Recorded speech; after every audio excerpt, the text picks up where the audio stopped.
The rain hammered against the windshield as Marcus Wellington sat in his modest sedan outside the towering iron gates of what used to be his home. His daughter Emma slept in the back seat, her small body curled beneath his jacket, her breathing soft and steady despite the chaos of the past 48 hours. Marcus pressed the intercom button again, his hand trembling not from cold but from exhaustion and disbelief. Through the ornate bars he could see the sprawling estate he had built from nothing, the mansion where he had promised his late wife Sarah that their daughter would always have a home. Now those same gates remained locked against him, and the voice crackling through the speaker was telling him he wasn't welcome on his own property. The security guard's tone was cold and dismissive, lacking even a hint of recognition despite Marcus having personally hired most of the team 3 years ago. They told him that Mr. Wellington was not expected, that there were strict orders about unauthorized visitors, and that he needed to leave the premises immediately or they would call the police. Marcus felt something crack inside his chest, a hairline fracture in whatever was left of his composure. He had spent the last 2 days in hospital waiting rooms, while Emma underwent emergency surgery, sleeping in plastic chairs, surviving on vending machine coffee and the overwhelming fear of losing the only family he had left. He had missed important business meetings, ignored dozens of calls from his company, and let his phone die somewhere around hour 36 because nothing mattered except his daughter's recovery. And now he was being turned away from his own home like a stranger, like someone who didn't belong. If you believe in kindness, if you believe in second chances and the power of standing up for what's right, please take a moment to like this video, leave a comment sharing your thoughts, and subscribe to our channel. Your support means everything, and it helps us continue sharing stories that matter. Marcus could have explained everything through the intercom. He could have argued, could have pulled rank, could have demanded they check their records and see that he owned every brick and beam of the property beyond those gates. But something stopped him. Instead, he carefully lifted Emma from the back seat, cradling her against his chest as she stirred slightly, her small hand clutching his shirt. He walked back to the intercom and asked simply to speak with the head of security, his voice quiet but carrying a weight that made even the dismissive guard pause. Minutes passed, like hours in the rain, and Marcus stood there getting soaked, protecting Emma with his body while water streamed down his face and mixed with tears he hadn't realized he was shedding. When the head of security finally appeared at the gate, Marcus recognized him immediately.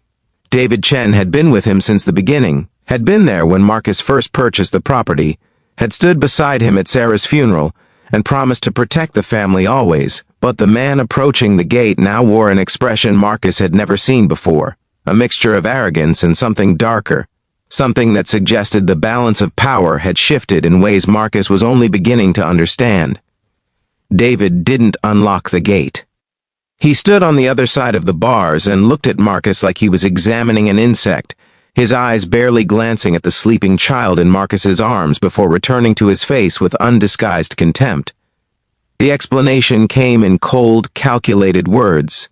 During Marcus's absence, certain decisions had been made. His brother-in-law Thomas, who served as acting CEO whenever Marcus was unavailable, had issued new security protocols. There had been concerns about Marcus's stability, about his ability to manage both the company and his personal responsibilities, about whether he was fit to maintain control of the Wellington estate and empire. David spoke as if reciting a legal document, as if the man standing before him soaking wet and holding his daughter wasn't the same person who had given him a career, who had trusted him with everything that mattered. The gates would remain closed until proper documentation could be verified, until Thomas arrived to assess the situation, until certain assurances could be made about the chain of command moving forward. Marcus felt the world tilt beneath his feet, but he didn't waver. He stood straighter, adjusted Emma's weight against his shoulder, and looked David Chen directly in the eyes. In that moment, something crystallized in his mind with perfect clarity. This wasn't about security protocols or proper procedure. This was about power, about opportunism, about people he had trusted seeing his moment of vulnerability and deciding to take what they wanted. His absence hadn't been a tragedy to them but an opportunity, and they had moved with the kind of calculated precision that suggested this had been planned long before Emma's emergency surgery had given them the perfect excuse. Thomas had always resented that Sarah had inherited the family company alongside Marcus, had never forgiven that Marcus, an outsider who had married into the family, had proven himself more capable than blood relatives who believed success was their birthright. The rain continued to fall as Marcus made a decision that would change everything. He pulled out his phone, which he had finally charged in the hospital parking lot, and made a single call. His personal attorney answered on the second ring, and Marcus spoke clearly and calmly despite the storm raging around him and the turmoil churning in his gut. He needed documentation of ownership sent immediately to the gate, along with police escort if necessary. He needed verification of his authority as majority shareholder and CEO of Wellington Enterprises. And he needed a full security audit of everyone currently employed at the estate, with particular attention to any communications they might have had with Thomas regarding changes in protocol or management structure. His lawyer, who had worked with him for over a decade, asked no questions beyond what was necessary and promised results within the hour. David Chen's expression changed as he heard Marcus speak, a flicker of uncertainty crossing his features for the first time. But he held his ground, retreating behind the gates and returning to the security station where Marcus could see him through the rain making calls of his own, likely to Thomas, likely hoping his new patron could protect him from whatever consequences were coming. Marcus didn't move from his position. He stood in the rain with Emma in his arms, and something about his stillness seemed to draw attention from inside the estate. Other security guards appeared, some of them men Marcus recognized, men who had served him faithfully before this night. He could see confusion on their faces, could see the moment when they realized who was standing outside in the storm, and he watched as the unified front David had presented began to crack. Within 40 minutes, 3 police cars arrived along with Marcus's attorney, who carried a briefcase full of documentation that proved beyond any doubt who owned the property and who had the legal authority to be there. The gates were opened, not by David but by one of the newer guards who looked horrified at what had transpired. Marcus walked through those gates carrying his daughter, and every step felt like reclaiming territory that should never have been contested. He went directly to the security office where David Chen and 4 other senior guards waited with varying expressions of defiance and dread.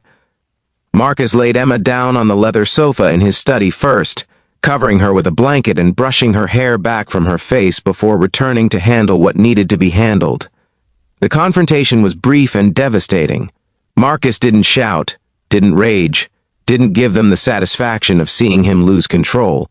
He simply presented the evidence his lawyer had compiled in less than an hour, evidence of communication between the security team and Thomas planning this exact scenario, messages discussing how to keep Marcus out long enough for Thomas to establish control, conversations about loyalty and whose side each guard was on in what they clearly viewed as an upcoming corporate coup.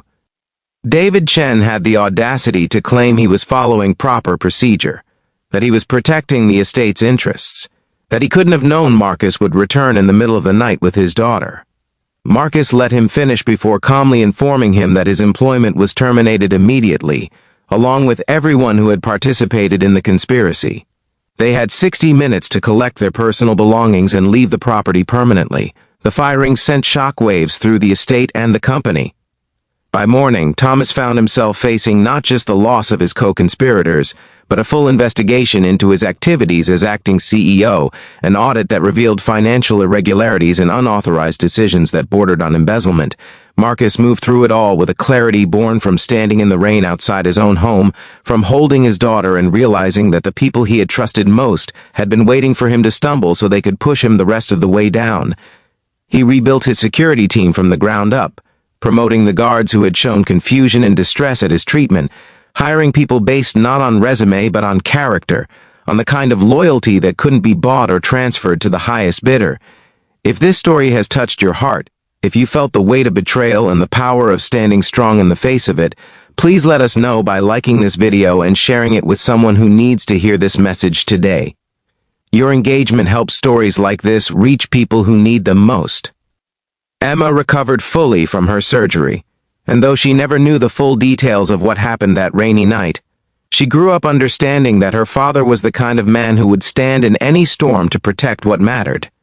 Marcus never forgot the lesson learned at his own gates, that trust is precious and betrayal often comes from unexpected places. but also that strength isn't about never falling down, but about who you become when you rise back up.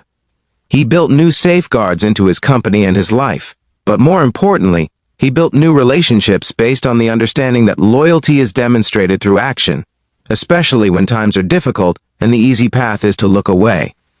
Please take a moment to comment below and share your thoughts about loyalty, family, and the courage it takes to stand firm when everything seems lost. We read every comment, and your words inspire us to keep sharing these stories. The mansion gates never closed against Marcus Wellington again, but more than that, they became a symbol of something he carried forward into every aspect of his life. He learned to recognize the difference between people who stand with you and people who simply stand nearby waiting to see which way the wind blows. Years later, when Emma asked him what the most important lesson life had taught him, Marcus thought back to that rain-soaked night and told her the truth. Sometimes the most valuable thing you can lose is the illusion that everyone around you has your best interests at heart, because once that illusion is gone, you can finally see clearly enough to surround yourself with people who actually do. That clarity, he explained, is worth more than any mansion, any fortune, any empire built on false foundations. And she understood, because she had been there sleeping peacefully in his arms while he fought for both of them, unaware that her father's greatest battle wasn't happening in boardrooms or courtrooms, but standing in the rain outside his own home, refusing to back down, refusing to accept that gates meant to protect them could be turned into weapons against them.